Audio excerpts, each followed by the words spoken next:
Wow. Wow. I mean, this is great news for Michael Irvin, but this could get bad for the NFL. It's already bad for Marriott. The hotel chain is learning this lesson the hard way. Crazy thing is, the only party not suffering, the only party that hasn't faced any consequences for this situation is the woman who started this entire thing. We have been covering this situation with Michael Irvin extensively here on the channel for the past month or so. I'm going to try not to repeat anything that I've already shared with you guys, so if there are details missing in this video, you can get the full story by checking my archives here on YouTube. But several hours ago, video footage of this supposed altercation between Michael Irvin and this mystery woman was finally released to the public. Hell, at this point, we don't even know if a biological woman was involved here. They have been so secretive about the identity of this woman. For all I know, she could be identifying as a non-binary walrus. But there are so many lessons to be learned from this situation. Plenty of blame to go around, but I place most of the blame on Roger Goodell and the National Football League. If the NFL had done their due diligence, if they had investigated these claims before yanking Michael Irvin off the air, we would not be sitting here today talking about it. But no. They took this unknown woman at her word, a stranger, over the word of someone who's had a relationship with the NFL that spans 4 decades. What makes this even worse for Roger Goodell, not only did the league refuse to give Michael Irvin a chance to explain, but you just know, they saw this video before the Super Bowl. They saw this video prior to pulling Michael Irvin off the air. Yet for some reason, they did it anyway. Why? I really have no idea. I have been trying to figure it out. I have been trying to think of a reason why the NFL would try to destroy the legacy of one of the faces of the league. I can't think of one. Michael Irvin and his lawyers, they held another press conference today. During the press conference, they played footage from the Marriott lobby while the lawyer explained Michael Irvin's version of events. Now, once you see this video, you will quickly come to the realization that no explanation is needed, because not a damn thing happened other than a man having a friendly conversation with either a walrus or a biological woman. Before I show you this footage, let me take a second to thank the sponsor for both videos today, my boys over at Patriots for Prosperity. We have been programmed to believe that throwing our money into a 401k is the best way to build wealth. These financial experts, they have convinced us that putting money in a qualified retirement plan is our best decision. But it seems to me, the banks benefit the most here. They have your money locked away for decades, and if you ever want to access your money too soon, you get penalized. How dare you ask for your own money? Luckily, we have a better option available. If you guys ever wonder where the super wealthy keep their money, guys like Walt Disney, J.C. Penney, even Donald Trump, they use what my friends at Patriots for Prosperity call the Liberty Asset. Been around over 150 years, never failed to turn a profit. Instead of having the bank's best interest in mind, my friends over at Patriots for Prosperity have your best interest in mind. They will help you find the best place to store your wealth. And the best part, you always have access to your money and it grows tax-free. Me personally, I'll be using the Liberty Asset and the infinite banking concept. Matter of fact, I'm setting an appointment with Alden later this week. I encourage you guys to do the same. Go to www.thelibertyasset.com/behindtheline or click the link in the description below to see if the Liberty Asset's right for you. But okay, let's get back to business. For the past month, I have blindly defended Michael Irvin because from the very beginning, these allegations reeked of a fresh turd. The smell was so strong, believers in the great myth like AOC, they were complaining about the damage this flatulence was doing to the environment. Anytime you have a decent-sized platform and you blindly defend someone against a claim like this publicly, even though I 100% believed Michael Irvin, there's still that sliver of doubt that he could be guilty. You just don't know until video evidence is released. But the longer it took to release this video, the more Marriott and the NFL stalled, the better I felt about it. If what Michael Irvin did was so heinous, why not release the video to prove it? I understand now why Marriott was hesitant to release it. The optics alone confirm Michael Irvin's story. Watch for yourself. Pause it 1 second. We've been going for a while. They're having a lot of conversation. As Marriott released in their statement, they said basically, he said one word to her, an offensive, vulgar thing that he did not say. It's clear from the video and from these witnesses. But they have a very lengthy conversation and no one's trying to tell us what that is. Go ahead.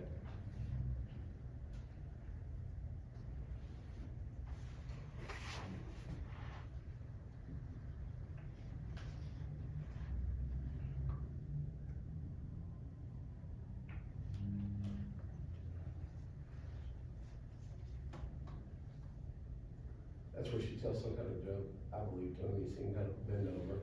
She's shaking her head back and forth like that. He walked in closer to her. She didn't back up at all. Now they're shaking hands. Now, I want you to watch the end interaction here. Because she's going to kind of, when people come up, she'll kick her leg. As she walks off, she's still talking to Michael over the shoulder. All friendly. There you go. Kicks her leg. And see right here, she can look back over her shoulder and say to Michael, now pause it, pause it. Okay. They claim he was leering at her. When he looks back at the bar, she's way gone.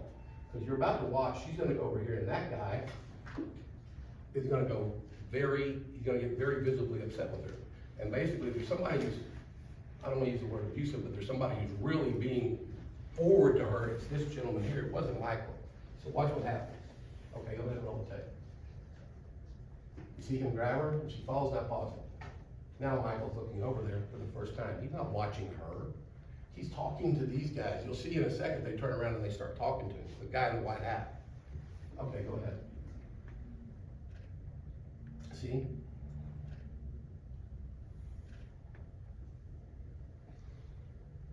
Now Michael walks out to go take a selfie with this, we believe, Renaissance employee, 99% sure. Okay, so you see Michael Irvin and the possible walrus engaging in a friendly conversation. The only thing that he has been wrong about is the length of the conversation. Michael Irvin claimed it lasted less than a minute. The conversation lasted about 2 minutes. It's understandable though. I mean, most drunk people have very little concept of time. Now, according to Michael Irvin, this conversation centered around his career in sports media. The victim, who I am now choosing to identify as the walrus, has a completely different version of events. USA Today obtained a copy of her complaint. According to the Me Tooer, Michael Irvin touched my arm. This was unwanted touching. Ooh, girl, me too. Sue his ass for sexual harassment. Michael Irvin asked if I've ever had a big black man inside me. I told him the only black thing I've consumed is a burnt Oscar Mayer wiener.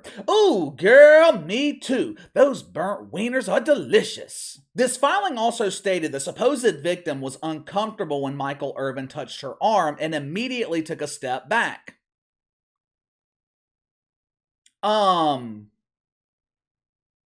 I didn't see that shit in the video footage. Did you? If anything, she looked engaged in the conversation. The only discomfort I saw was later in the conversation when she started kicking her leg around. Now, it's entirely possible this was a sign of nerves. A lot of people, they get nervous when they meet and speak to celebrities. Perhaps this was simply a sign of nerves, but the conspiracy theorist in me thinks otherwise. I am sure you noticed towards the end of that clip, there looked to be an argument between another man and the victimized walrus. Who's the other man? I don't know. Marriott keeps the identity of their identifiers top secret. But it got me to wondering. And what I'm about to share with you guys is a result of my conspiratorial mind going into overdrive. But what if Michael Irvin was being set up here? What if that other man is also an employee of the Marriott? Maybe he notices Michael Irvin checking into the hotel. He develops this elaborate scheme to get him embroiled in a sexual harassment scandal, hopefully for an easy lawsuit, an easy cash grab. Now, he can't carry out this scheme himself, at least physically anyway, because Michael Irvin doesn't like the Oscar Mayer. Now, if this were Shay Shay Sharp staying at the Marriott, completely different story. This lonely man, he would just put out his woke mating call. Shay Shay would immediately respond, invite him to his suite of woke love. In order to get Michael Irvin involved, you need the assistance of a woman, a beautiful woman. As you saw in the video footage, this dude was clearly upset about something. Could he have been upset because he knew there wasn't enough here to make a case of sexual harassment believable? I don't know. Like I said, pure speculation on my part. And one more thing before we get to the comments from Michael Irvin himself. I want to address this supposed unwanted touching. When I think of unwanted touching, I think of someone touching your bare leg, or maybe rubbing their hands through your hair. Obviously, private areas would also be included here, but seriously, have we really reached a point where a friendly pat on the arm is considered unwanted touching? It looked to me like he possibly patted her arm when she told him a joke. They were laughing. But in what fucking world is that considered sexual harassment? It won't be long before they start claiming unwanted looking. I was at work. This man kept looking at my breast and throwing money at me. Unwanted looking. Yeah, well, you work at a strip club. What did you expect? After his lawyer explained the video footage, which required absolutely no explanation, Michael Irvin, he addressed the media. Watch for yourself. I'm in between big businesses here, businesses that make billions of dollars with and for each other. But when you get called in a room and you're said, somebody tells you, hey, pack your bags, you relieved of duty, go home. And I said, what happened? You sexually assaulted someone. I said, who, when? Nobody was in my room. Well, don't worry about it. Go home. We'll talk about it. I said, wait, if you're telling me I'm doing something and I do not know what I'm doing, you can't tell me to just go home. I played this game hard. I played the game physical. And you guys know, we all worry about it. We see what happens with our brethren, and we now know about CTE. I'm saying, how can you say I'm doing something and I don't know it and you tell me to go home? I couldn't go home. Steve, they put me in a hotel, I lived in a Marriott, and they watched me, him and the staff, for 3 days. 3 days to make sure that I wasn't doing anything crazy. Make sure that I was okay. No. You guys know how hard we fought to get this tape. While I was sitting there and they were looking at me, we kept asking for the tape. Let us see what we're doing. Let us see if we're doing something. This dude has every right to be pissed off with how the NFL handled the situation. He has been involved with the NFL for over 40 years. His relationship with the NFL has lasted longer than my relationship with existence. You mean to tell me, after a 12-year playing career, after nearly 15 years working with the NFL Network, you mean to tell me you would not even consider giving Michael Irvin the benefit of the doubt? Not only that, executives with the NFL, they would not even allow him to give his side of the story. They wouldn't hear it. They blindly believed his accuser and told Michael Irvin to fuck off, go home. I don't understand why Michael Irvin wants to return to the NFL Network. I would not want to work for people who treat me like garbage. I don't want to work for someone when all it takes is one baseless allegation for me to not only lose my job, but also be publicly humiliated in the process. I'm not a lawyer. It's possible that Michael Irvin has no legal recourse against the NFL. But I think the reason the NFL's not included in this lawsuit is because Michael Irvin, he wants to go back to working for NFL Network. I don't understand it, but that's his own personal decision. If this case ends up going like I think it will, with Michael Irvin being completely exonerated, his accuser needs to be criminally charged. These types of women, they make it harder for real victims of sexual assault to come forward. I have yet to see one thimble of evidence that gives any credence to these allegations. Michael Irvin's version of the story hadn't changed. He has been upfront since the beginning. Whereas Marriot, They kept everything hidden. They released small pieces of information at a time. The identity of this woman still unknown, which to me is wrong. If you are going to accuse me of something like this publicly, I should at least have the right to know who is accusing me. Until recently, Michael Irvin, he couldn't defend himself because he didn't know who was accusing him. This is a bad look for the NFL. To be honest with you, I am surprised that we haven't seen the media accuse the NFL of mythical racism. This is a case where a claim of mythical racism would at least have a little bit of merit. White accuser, black man thrown under the bus and publicly humiliated by his employer. But you see, media can't do that because the accuser identifies with too many marginalized groups. But give me your thoughts. I showed you the video evidence. Does this prove Michael Irvin's innocence? Also, should the NFL be included in this lawsuit? Maybe my lawyers out there can give us a little bit of clarity on that. Sound off in the comments below. Make sure to like and subscribe. Click the notification bell to receive all notifications from the channel. Best way to contact me is by email at btlkc84@gmail.com, KC_BTL84 on Twitter. I'll see you guys tomorrow.